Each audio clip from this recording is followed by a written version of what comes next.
여러분, 우리는 서로 사람들이 나누는 대화를 보면 그 사람들이 어떤 사람들인 줄 잘 알게 되더라는 것입니다. 성도들도 그래요. 성도들도 3, 3, 5 모여서 여러 이야기들을 하지 않습니까?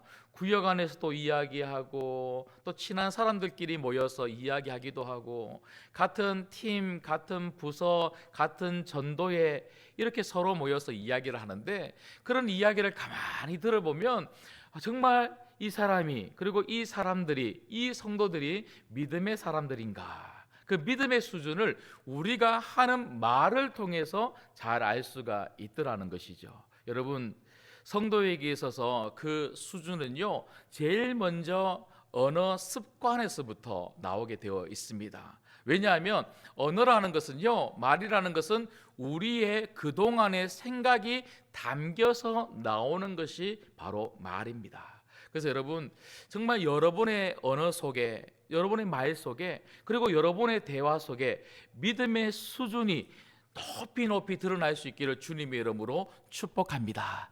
그런데 오늘 말씀에 보면 제자들은요, 좀 믿음이 약했던 것 같아요. 그 약한 믿음이 그들이 나누는 대화 속에서 여지없이 드러나고 있는 것을 오늘 마가는 이 성경을 통해서 저희들에게 보여주고 고발하고 있더라는 것이죠. 여러분, 오늘 제자들이 나눈 대화를 보면요, 무엇을 지금 대화하고 있습니까?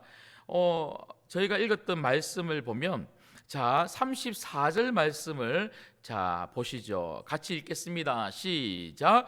그들이 잠잠하니 이는 길에서 서로 누가 크냐 하고 쟁론하였습니다. 그러니까 길을 가는데 서로 대화를 나누는데요, 서로 쟁론, 말이 좋아서 토론한 것처럼 그렇게 보이지만 서로 싸웠다는 거예요. 서로 싸우면서 무엇을 가지고 싸웠다 그럽니까? 누가 크냐, 누가 크냐. 여러분, 제자들은 지금 어떤 사람들입니까?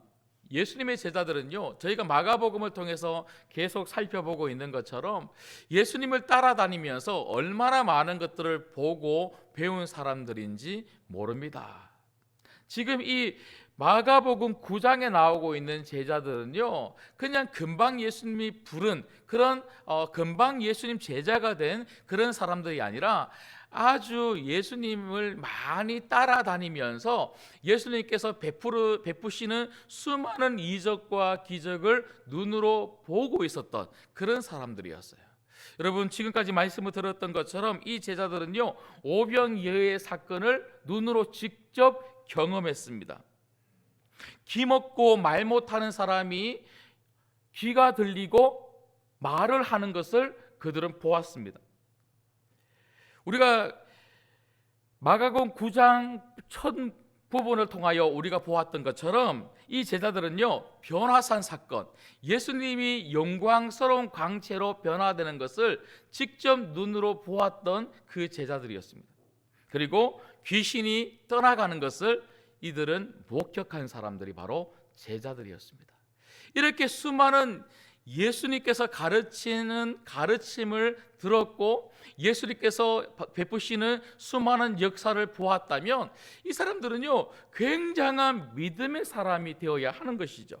근데 오늘 이들이 나눈 대화를 보면요, 그 믿음이 너무나 초라하고 너무나 작더라는 것이죠. 여러분, 이걸 보면 믿음이 자란다는 것이 얼마나 어려운지 모르겠어요. 교회를 1년 다니면 1년 다닌 것만큼 믿음이 자라면 좋겠고, 교회를 10년 다니면 10년 다닌 것만큼 믿음이 자라면 좋겠는데, 여러분, 우리가 가끔 하시는 대화 말씀 중에 이런 말씀들 굉장히 많이 하시잖아요. 믿음이 있는 것 같다가도 없고 있는 것 같다가도 없다, 이런 말씀들을 참 많이 하시는데, 우리 믿음이라는 것이 시간에 따라서 계속해서 잘 자라지지 않더라는 것이죠. 여러분, 그러함에도 불구하고 우리 주님이 정말 원하시는 게 뭘까요? 우리 예수님이 우리에게 정말 관심이 있는 것은 제가 지난주에도 말씀을 드렸던 것처럼 우리의 믿음입니다. 믿음. 예수님은 제자들의 믿음 없음을 늘 안타까워하셨고 그 제자들의 믿음이 좀 자랐으면 좋겠다 하고 늘 말씀해 주셨다는 것이죠. 오늘 또 이 이야기를 통하여 우리가 보게 되는 것은 제자들의 믿음 없음이고, 예수님은 그 믿음 없는 제자들의 믿음을 다시 일으키고 세우시고 크게 하기 위해서 예수님은 말씀하고 계시다는 것을 우리는 보게 되는 것이죠. 특별히 여러분, 제자들의 믿음 없음이 무엇을 통해서 나타났다고요? 그들이 나누는 대화를 통해서 드러났는데, 우리 중에 누가 더 크냐? 서로 그것을 가지고 싸웠다고 성경은 이야기하고 있습니다. 누가 더 크냐? 무슨 말입니까? 우리 중에 누가 덩치가 더 크냐? 우리 중에 누가 키가 더 크냐? 그런 외형적인 것을 가지고 지금 싸우고 있는 게 아니죠.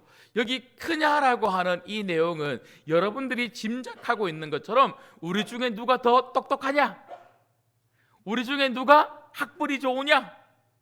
우리 중에 누가 영향력이 있냐? 우리 중에 누가 예수님이 더 사랑하는 사람들이냐? 사실 이 변화사 사건 이후에 이 제자들의 대화이기 때문에요. 여러분, 이들 마음 가운데는 예수님이 베드로와 요한과 야고보 3명은 데리고 변화산에 올라가시고 나머지 9명은 그 밑에 산 밑에 남아 있었지 않습니까? 어쩌면 그들 마음 가운데는 저 3명은 예수님이 사랑하시고 우리들은 사랑하지 않으시는가? 이런 마음을 가질 수 있지 않겠습니까? 그래서 예수님이 누가 더 사랑하시는가? 우리 중에 누가 더 예수님의 오른팔인가? 실세인가? 이런 것들을 가지고 그들은 다투고 있었다는 것이죠. 여러분, 왜 이런 다툼이 그들에게 일어났을까요? 여러분, 이들이 생각할 때는요, 곧 예수님께서 이 이스라엘의 이 땅에 왕이 되실 거라는 거죠. 왕이 되시면 이제 그때는 자기들이 무엇이 되는 것입니까? 왕 옆에서 이 땅을 다스리는 실세가 될 수 있을 거라고 그렇게 생각한 거예요. 그래서 예수님이 왕이 되시면 누가 예수님의 오른팔이 되어서 국무총리를 하고 누가 어떤 장관을 하고 이런 것을 가지고 다투면서 자기들이 어떤 자리에 오를 것인가, 어떤 자리에 오를 것인가에 대해서 굉장히 관심이 많았던 사람들이 바로 예수님의 제자였던 거예요. 여러분, 어떤 자리에 내가 오를 것인가, 이건요 제자들에게만 있는 그런 관심이 아니죠. 우리들의 관심 아닙니까? 이 땅에 살아가는 모든 사람들의 관심은 무엇이냐면 내가 어느 자리에 있을 것인가, 내가 어떤 자리에 오를 것인가, 거기에 굉장히 관심이 많다는 거예요. 여러분, 당장 직장에 가보십시오. 직장에 가서 늘 언제나 평사원으로 있고 싶은 사람 있습니까? 아닙니다. 들어가면 같은 동기가 자기보다 더 빨리 진급을 하면요, 속상한 사람이 누구예요? 우리 아닙니까? 그래서 나도 동기가 진급하면 나도 진급해야 되고, 오히려 동기보다 더 빨리 진급을 해서 과장이 되고 부장이 되고 이렇게 좀 올라가고 싶은 사람들, 자꾸만 그 자리가 눈에 보이는 사람들이 우리입니다. 여러분, 가정에서도 그래요. 가정에서도요, 여러분, 이 자리 싸움이 얼마나 심한지 몰라요. 특별히 남편과 아내가 서로 경쟁하듯이 서로 영향력 있는 사람이 되려고 자꾸만 싸우는 거죠. 우리 부목사 중에 한 명이 설교를 하시면서 이런 말을 하더라고요. 자기는 애들이 강아지를 사자고 하는데 절대로 강아지를 안 산다는 거예요. 왜냐하면 자기 위치가 서열이 5위가 될까 봐. 양 목사님 아니었죠? 양 목사님이고 이조 목사님이었나? 누가 이렇게 그렇게 설교를 하더라고. 제가 그 설교를 듣는데 얼마나 은혜를 받았는지 몰라요. 제가 그래요, 제가. 예. 여러분, 가정에서도요 서열이 있어요. 아내, 아이들, 그리고 남편. 이 서열을 뒤바꿔 보려고 얼마나 치열하게 싸우는지 모르죠. 여러분, 그런가 하면 여러분, 교회 안에서도요, 자리 싸움이 얼마나 심한지 몰라요. 저는 이게 제일 안타까워요. 교회 안에도 세상의 논리가 들어와서 교회 안에서 우리의 관심이 예수님이 아니고 자꾸 자리가 되는, 예수님과 자리, 이게 뒤바뀌어 버린 그런 현상들이 비일비재한 것을 보고 너무 마음이 아픈 거죠. 가끔 우리들이 사용하는 그 언어 속에서 나는 집사인데,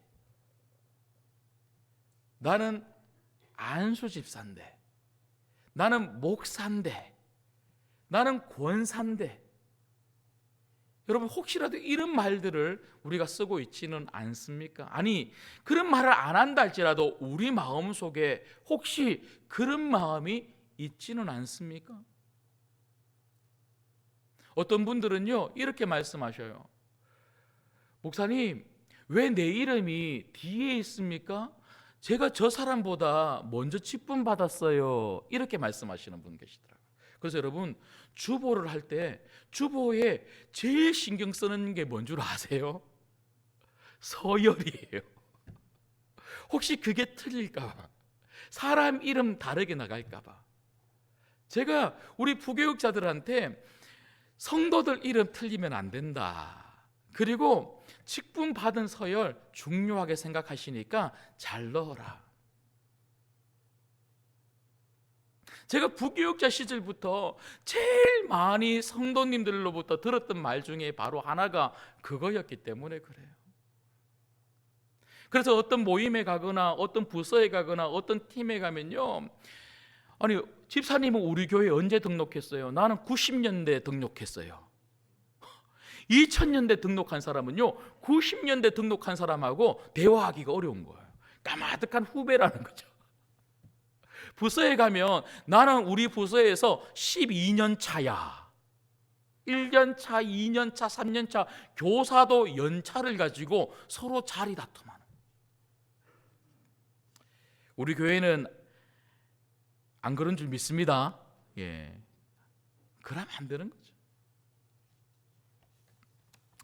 여러분, 이제 곧 있으면 저희 교회가 이제 12월 달에 임직을 앞두고 임직 투표를 하게 되죠. 여러분들에게 이미 광고를 드렸고요, 계속해서 광고를 드릴 겁니다. 근데 이 임직 투표를 하면 이런 자리에 관한 이런 갈등이 더 많이 표출되는 경우가 허다합니다. 그래서 모든 교회들마다 임직 투표를 앞두고는요, 얼마나 초긴장하며 기도하는지 몰라요. 그래서 저도요, 여러분들에게 5개월, 6개월 전에 있을 겁니다 미리 알려드리고, 제가 그때 부탁을 드린 게 뭡니까? 기도합시다. 악한 사단이 틈타지 못하도록 기도합시다. 그렇게 말씀을 드렸잖아요. 여러분, 임직을 받는다는 것, 중직자가 된다는 것, 권사가 되고 안수 집사가 되고 장로가 된다는 게 뭘까요? 여러분, 그건 섬기겠다는 거예요. 희생하겠다는 거예요. 봉사하겠다는 거예요. 그런데 희생하고 섬기고 봉사하는 자리 가겠다고 하는데 안 됐다고 섭섭해하고 됐다고 자랑스러워하고, 그리고 되려고 자꾸 갈등을 빚고, 예수 그리스도의 십자가가 보이는 게 아니고 너무나 인간적인 모습들이 보이는 경우가 허다하더라고요. 심지어는요, 직분을 받고 난 다음에 그렇게 섬기겠다고, 예수님처럼 십자가의 삶을 살겠다고, 더 헌신하겠다고 직분을 받고는 그렇게 하지 않는 경우도 있더라고요.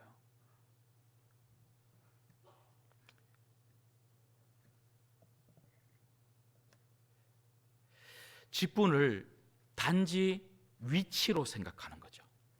직분을 높은 자리로 올라가는 단계라고 생각하는 거죠. 여러분, 절대로 우리 신광교회의 안에 있는 모든 직분은 절대로 높은 자리가 아닙니다. 절대로 승진하는 자리가 아니고 십자가를 드러내는 자리가 될 수 있기를 주님의 이름으로 축복합니다.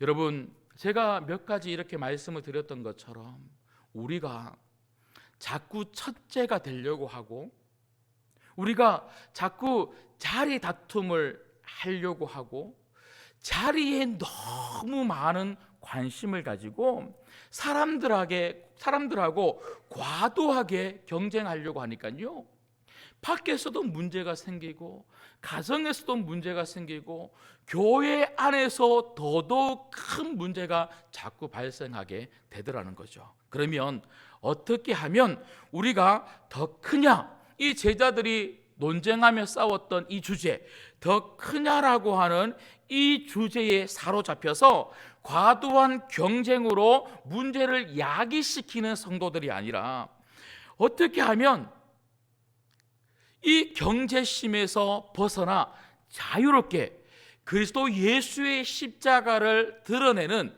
정말 하나님이 기뻐하는 성도의 삶을 살 수가 있을까요? 오늘 예수님이 말씀하시고 보여주신 오늘 이 이야기를 통하여 세 가지 그 해답을 찾고자 합니다. 잘 들으셨다가 여러분 회사에서, 여러분 직장에서, 가정에서, 우리 신광교회 안에서 한번 잘 실천해 보시면 좋겠습니다. 첫 번째는요, 섬기는 자가 되어야 합니다. 섬기는 자가 되어야 합니다. 여러분, 오늘 35절 말씀에 보시면 예수님께서 너무나 명확하게 첫째가 되려고 하는 이 제자들, 그리고 첫째가 되고 싶어서 자꾸 싸우는 이 제자들에게 예수님은 이렇게 말씀하시죠. 자, 35절을 같이 읽겠습니다. 시작. 예수께서 앉으사 12제자를 불러 이르시되 누구든지 첫째가 되고자 하면 무사람의 끝이 되며 무사람을 섬기는 자가 되어야 하리라 하시고. 아멘. 여러분, 여기 말씀해 보시면 예수님께서는요, 첫째가 되고자 하면 섬기는 자가 되어야 한다, 이렇게 말씀하고 계십니다. 여러분, 이 말씀은 첫째가 되고 싶으냐? 섬기는 자가 되면 첫째가 될 수 있다, 첫째가 되는 방법으로 말씀하신 게 절대로 아닌 거죠. 섬기면 첫째가 될 수 있으니까 섬겨서 첫째가 되라고 말씀하시는 것이 아니고, 첫째가 되려고 하지 말고 섬기는 자가 되라. 섬기는 자가 첫째라는 거예요. 여러분, 우리 신광교회 안에서는요, 섬기는 자가 제일 믿음 좋은 사람인 줄 믿습니다. 교회의 첫째는요, 돈이 많아서 첫째가 아니고, 직분이 있어서 첫째가 아니고, 영향력이 있어서 첫째가 아니고, 교회에 오래 다녀서 첫째가 아니고, 교회 다니는 가족들이 많아서 첫째가 아니고, 교회에서 첫째는 믿음이에요. 그 믿음이 있으면 섬기는 자가 될 줄 믿습니다. 예. 여러분, 예수님은 우리가 잘못된 경쟁에 사로잡혀서 자꾸만 첫째가 되려고 하는, 자리 다툼을 하려고 하는 이 본성을 너무나 잘 알고 있기 때문에 그 본성에서 좀 벗어나기를 원하시는데, 그 본성에서 벗어날 수 있는 방법은 섬기려고 노력해야 된다는 거예요. 섬기려고. 여러분, 우리가 왜 첫째가 되려고 합니까? 첫째가 되려고 하는 이유는요, 인정받고 싶은 거예요. 인정받고 섬김받고 싶은 거예요.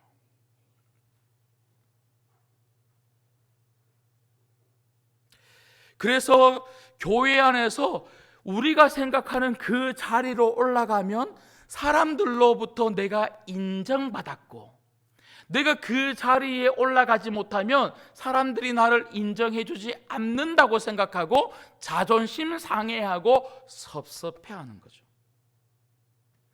여러분, 사실 이것은 여러분들뿐만 아니라 저처럼 목사인 목회자들에게 굉장히 큰 도전이고 위험입니다.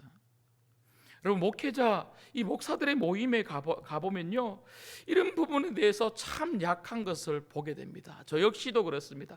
그래서 정말 조심해야 됩니다. 그리고 조심하려고 굉장히 저도 노력하고 기도합니다. 제가 부교육자 시절에 제가 이 대학부 학생들 1000명이 넘는 학생들을 제가 지도하다가 보니까요, 어떤 교회에 가기만 가면 그분들이 굉장히 저를 따뜻하게 맞이해 주시고 극진하게 섬겨 주시고, 그리고 제가 이게 강의하러 한 번씩 다른 교회 가잖아요. 그러면 저를 굉장히 대단하다고 칭찬해 주시는 거예요. 처음에는 그게 굉장히 부끄러웠는데요, 나중에는 제가 대단한 줄 알았어요. 1000명 이상의 대학생들을 제가 목회하다 보니까 정말 저는 대단한 청년 사역자라고 그렇게 착각하고 살았어요. 그러면 안 되는 거죠. 그런 게 아닌 거죠, 그죠? 그래서 20명, 30명, 40명 담임 목회하면 고개 푹 숙이고 말도 잘 못하고 발언권도 없고, 500명, 600명, 1000명, 2000명 목회하면 좀 중형교회, 대형교회 목회하는 목사가 되면 뭔가 내가 잘해서 이런 대형교회, 중형교회 하고 있는 것처럼 한마디씩 하고 어깨 좀 올라가고 고개 들고, 그런 게 아닌 거죠. 우리 노회에서 우리 교회가 꽤 외형적으로 큰 편입니다. 근데 제가 노회에 가면요, 우리 노회 목사님들 만나면 누굴 만나더라도 제가 거의 90도로 인사합니다. 뭐 노회에 오래 계셨던 분이든 저보다 뒤에 오신 분이든, 큰 교회든 작은 교회든 개척교회든, 거기에 모든 목사님들은 저보다 더 훌륭하신 분들이시고 정말 더 존경받아야 될 분들이기 때문에 제가 깍듯하게 인사합니다. 물도 날라다 드립니다. 식당에 가면요, 제가 바짝바짝 일어나서 물도 막 떠다 드려요.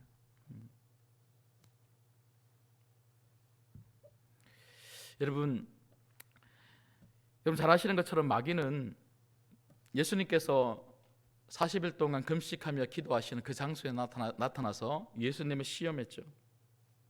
예수님을 시험하면서 유혹하며 돌덩이를 떡덩이로 만들라고 그렇게 유혹하기도 하고, 높은 데서 뛰어내리라고 그렇게 유혹하기도 하고, 그리고 세 번째가 또 무엇이었습니까?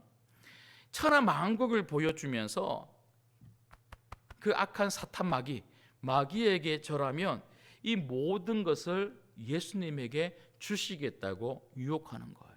여러분, 이 유혹이 뭡니까? 첫째가 돼보라는 거예요. 이 많은 것들 다 가지려고 한번 노력해 보라는 거예요. 여러분, 마귀가 우리를 유혹하는 것 중에 제일 큰 유혹이 뭔 줄 아십니까? 자꾸만 높은 데 올라가고 영광을 받으려고 하고 첫째가 되고, 자꾸만 우리로 하여금 그렇게 우리를 유혹하는 거죠. 여러분, 세상 사람들은 인정을 받고 섬김을 받기 위해서 끊임없이 높은 자리로 올라가라고 우리를 부추기지만, 예수님은 오늘 말씀을 통해서 하나님의 자녀들, 하나님의 백성은 절대로 그렇게 살면 안 된다고 말씀하십니다. 여러분, 우리는 다른 사람들의 섬김과 인정을 받기 위해서 높은 데로 올라가지만, 우리는 늘 낮은 곳, 그리고 섬기는 그 자리에서 하나님의 인정을 받으며 하나님께 감사하며 살아야 될 줄 믿습니다. 그런가 하면 두 번째는요, 오늘 말씀을 통해서 저희가 보게 되는 두 번째 방법, 끝이 되려고 노력해야 한다. 끝이 되려고 노력해야 합니다. 여러분, 방금 저희가 읽었던 말씀 35절 말씀에 보면요, 누구든지 첫째가 되고자 하면 무사람의 무엇이 되라고요? 끝이 되라. 끝이 되라. 우리가 섬겨야 될 뿐만 아니라 끝이 되라, 그렇게 말합니다. 무사람의 끝이 되라. 여러분, 그 끝이 된다는 것, 끝자리는 어떤 자리입니까? 사람들이 안 가는 자리죠. 사람들이 피하는 자리죠.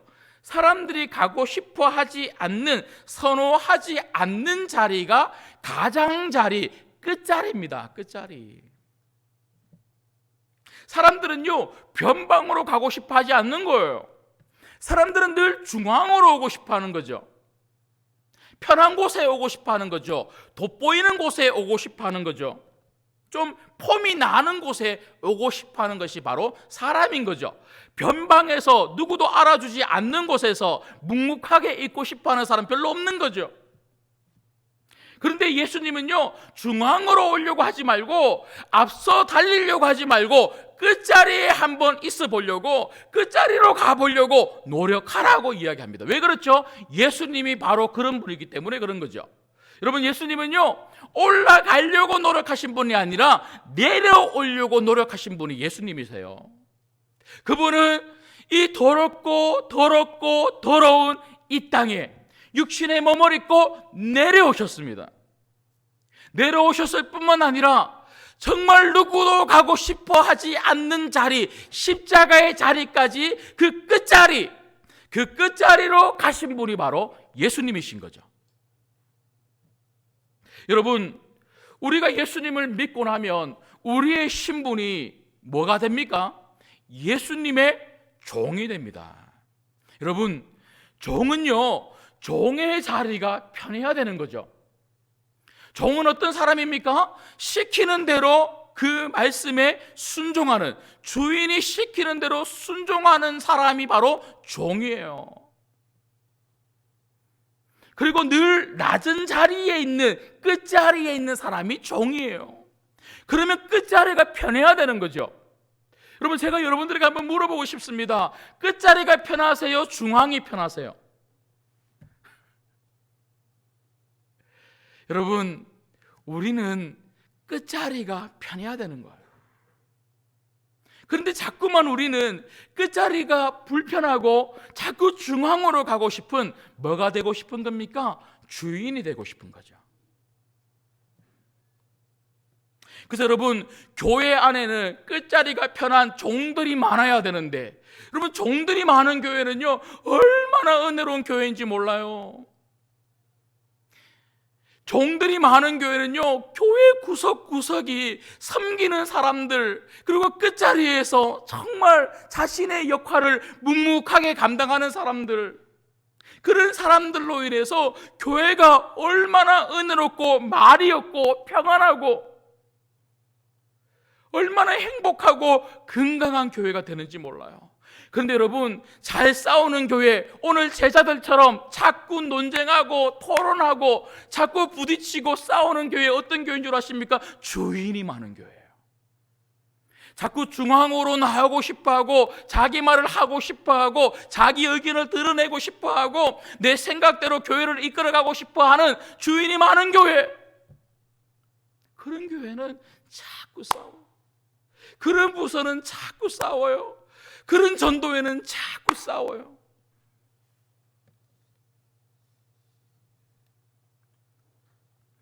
여러분, 우리의 신분은 그저 예수님의 종입니다.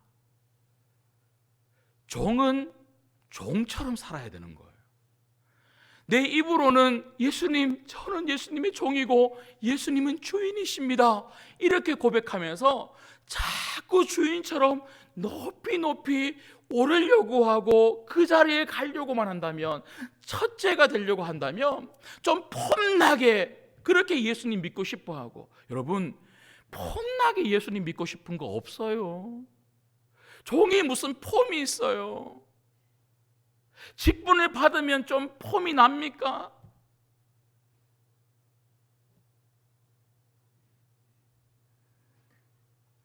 편하게 예수님 믿고 싶어요. 여러분, 종은 불편해야 돼요. 그냥 교회에 왔다 갔다 편하게 예수님 믿으면 절대로 안 돼요. 손님처럼 믿으면 안 돼요. 종처럼 예수님 믿어야 되고, 종처럼 예수님 섬겨야 되고, 종처럼 끝자리에 늘 언제나 여러분들이 있기를 주님의 이름으로 축복합니다. 여러분, 제가 전도사 때 섬겼던 한 교회에서 제가 고등부를 맡았는데요, 늘 그 고등부가 있는 그 층에 화장실이, 여러분 지금이야 이렇게 교회 건물이 참 좋죠. 예전에는 이렇게 좋은 교회 건물을 가지는 게 쉽지 않았지 않습니까? 그래서 저도 섬겼던 그 교회, 전도사 때 섬겼던 그 교회는요, 너무 이렇게 열악한 그런 건물을 가지고 있었어요. 그런데 화장실도요, 얼마나 더러운지 몰라요. 그런데 어느 순간부터 제가 고등부를 섬겼는데요, 화장실이 늘 깨끗한 거예요. 늘 깨끗해요. 주일날 늘 깨끗한 거예요. 근데 저는 그냥 그런가 보다 하고 그렇게 지나갔는데, 하루는 제가 사역이 좀 늦어져서 밤늦게까지 사역을 하고는요, 그 준비한 것을 고등부실에 올려놓고 가려고 제가 올라갔는데, 그 화장실에, 고등부 앞에 있는 화장실에 불이 환하게 켜져 있는 거예요. 누가 저렇게 불을 켜고 갔나 하고 제가 끌려고 들어갔는데요, 권사님 한 분이, 여러분 제가 그 이름을 모르겠는데 몸빼이 바지라고 아십니까? 그건 뭐라 그래요 우리말로? 하여튼 통바지 같은 거 있잖아요, 일할 때 입는, 여자분들이 일할 때 입는 그 통바지를 입고는요, 무릎을 꿇고는 맨손으로, 장갑도 안 꼈어요, 고무장갑도 안 끼고요, 맨손으로 팍팍 걸레질을, 그 화장실을 걸레질을 하고 있는데요, 야, 제가 얼마나 감동을 받았는지 몰라요. 제가 그래서 그 권사님에게, 권사님하고 이렇게 말씀드릴 때 그 권사님이 깜짝 놀라시면서, 아, 전도사님 하면서 환하게 웃으면서 저보고 하시는 말씀이, 전도사님 못 본 척 해주세요. 제가 지금 또 그 권사님의 환하게 웃으면서 전도사님 못 본 척 해주세요 하는 그 얼굴이 지금 또 생생하게 기억이 납니다. 여러분, 늘 언제나 낮은 자리, 늘 언제나 끝자리, 그곳에서 정말 아무도 알아주지 않는다 할지라도 우리 하나님이 다 보고 계시고 하나님만 알아주시면 되지, 그런 마음을 가지고 늘 언제나 충성스럽게 여러분의 역할을 감당할 수 있기를 주님의 이름으로 부탁드립니다. 마지막 세 번째는요, 연약한 사람을 품어야 합니다. 연약한 사람을 품어야 합니다. 여러분 37절에 보시면, 예수님께서 36절 37절에 보시면 제자들에게 좀 쉽게 알아듣도록 하게 하기 위해서 시청각 교육을 지금 하나를 하고 있는 것을 보게 됩니다. 예수님이 제자들을 앉혀놓고는요, 그 중앙에 딱 예수님이 앉으시고는 한 아이를 데려다가 그 아이를 무릎에 앉히시고 품에 안으시고는요, 예수님이 뭐라고 말씀하시냐면 37절입니다. 누구든지 내 이름으로 이른 어린아이 하나를 영접하면 곧 나를 영접함이요, 누구든지 나를 영접하면 나를 영접함이 아니요 나를 보내신 이를 영접함이니라. 그러니까 어린아이를 영접하면 누구를 영접하는 거라고요? 예수님을 영접하는 것이라고. 내가 이렇게 어린아이를 사랑하고 어린아이를 내 품에 안았다, 영접 아닙니까? 영접했다. 그래서 너희들도 이 어린아이를 영접하면, 내가 안고 있는 이 어린아이를 영접하면 너희들도 나를 영접하는 것이다, 이렇게 가르쳐주고 있는 거예요. 여러분, 이 말씀이 도대체 무슨 말일까요? 이것하고 첫째가 되는 것하고 무슨 관계가 있을까요? 여러분, 이 당시의 어린아이들은요, 지금이야 좀 달라요. 지금은 어린아이는 굉장히 존중을 받아요. 아이들만큼 정말 존중받는 그런 세대가 없잖아요. 우리 아이를 얼마나 우리가 귀하게 생각합니까? 하지만 이 당시만 해도, 예수님 당시에는요, 아이들과 여자는 굉장히 무시당하던 그런 시대였어요. 아이들은요, 돈이 없어요. 아이들은 힘이 없어요. 아이들은 권력이 없어요. 아이들은 가지고 있는 게 별로 없어요. 아니, 별로 없는 게 아니고 아무것도 없다고 생각하고 아이들을 굉장히 무시하고 있는 거예요. 그러니까 예수님 말씀은요, 이 아이와 같은 사람들, 돈이 없고 힘이 없고 권력이 없고 이 땅에 있는 것들을 가지지 않았다 할지라도 그런 사람 뭐 하지 말라는 겁니까? 무시하지 말고 존중하고 그 사람들 영접, 환영하고 받아주라는 거예요. 그 사람들 섬기는 것이, 그 사람들 받아주는 것이 누구 받아주는 거라고요? 예수님 받아주는 거라는 겁니다. 받아주는 거랍니다. 여러분, 우리가 아무리 힘이 없고 아무리 보잘것없는 사람들도 여러분 절대로 우리는 함부로 대하면 안 됩니다. 나보다 좀 약해 보이고 나보다 좀 없어 보이면요, 우리가 반말해버려요. 여러분, 그건 우리의 인격이고 우리의 믿음입니다. 사람 함부로 대하는 거 아니에요. 교회 안에서도 똑같아요. 교회 안에서도요, 아이들뿐만 아니라 우리 서로가 서로 함부로 대하면 안 되는 거죠.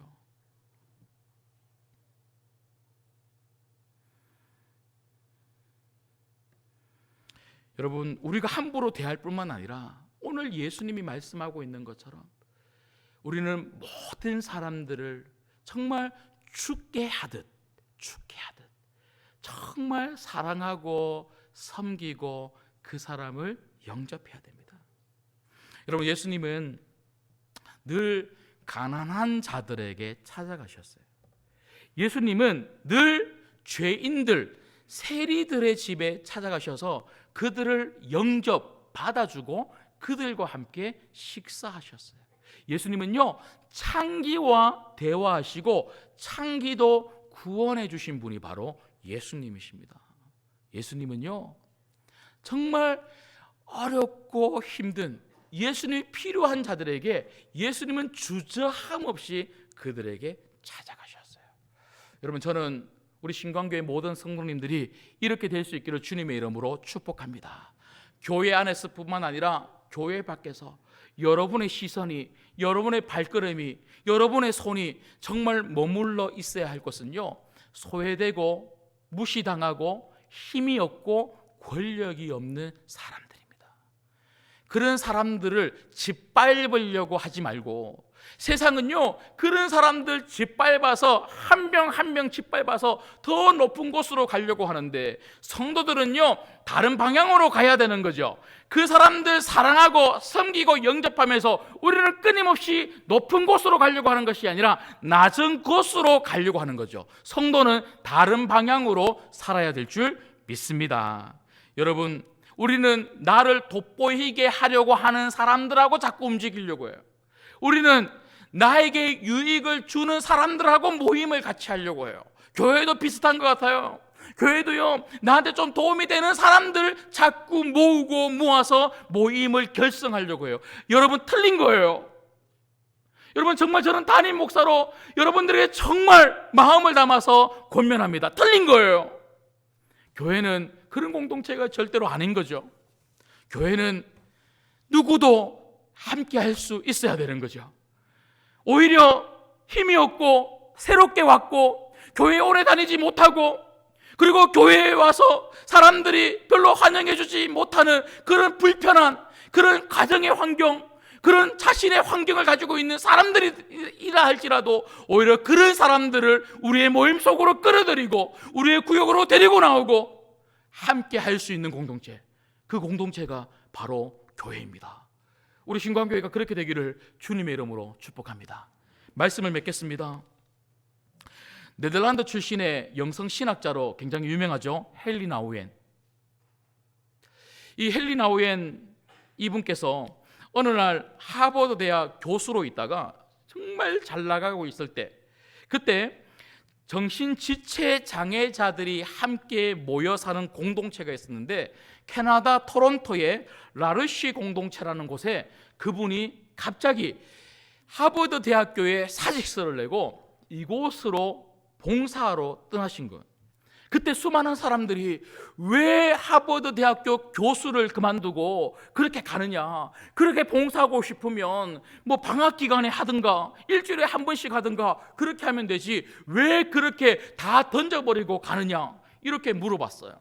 그런데 한마디도 하지 아니하고 그가 그곳에 가서 열심히 봉사를 하는데, 몇 년 후에 헨리 나우엔이 책을 한 권을 씁니다. 그 책의 제목이 예수님의 이름으로입니다. 제가 이 예수님의 이름으로라고 하는 너무나 얇은 책입니다. 정말 얇은 이 책에 얼마나 감동이 되는지 몰랐습니다. 그분이 그 예수님의 이름으로라고 하는 이 책에서 자기가 왜 이 라르시 공동체로 갈 수밖에 없었는지에 대해서 이렇게 설명합니다. 나는 지금까지 성공을 향해 오르막길만 달려왔습니다. 그 오르막길에서는 예수님이 안 보였지만 이제 내리막길에서 라르시 공동체 정신지체 장애자들을 도우면서 나는 매일 주님을 만나보고 있습니다. 제가 이 문장을 읽는데 얼마나 감동을 받았는지 몰라요. 여러분, 우리 예수님은 높은 곳에서 우리를 기다리고 계시는 것이 아니라 저 낮고 낮은 끝자리에서 우리를 기다리고 있는 거예요. 정말 예수님을 매일 만나고 싶으십니까? 섬김의 자리로 가십시오. 정말 예수님을 매일 만나고 싶으십니까? 중앙이 아니라 끝자리로 한번 가 보십시오. 우리 모두가 그 자리에서 예수님을 매일 만났으면 좋겠습니다. 그 끝자리에서 어린아이와 같은 정말 내가 필요한 연약한 사람들, 그 사람들 있는 그대로 영접 받아주고 그들을 섬기고 돕는 삶을 통해서 정말 우리가 영적 아비라면 믿음의 영적 아비인 우리들을 통하여 영적 어린아이들이 계속 성장하는 그런 우리 신광의 공동체, 교회일 뿐만 아니라 여러분의 가정이 되시고 여러분이 다니는 직장이 되시기를 주님의 이름으로 축복합니다. 기도하겠습니다.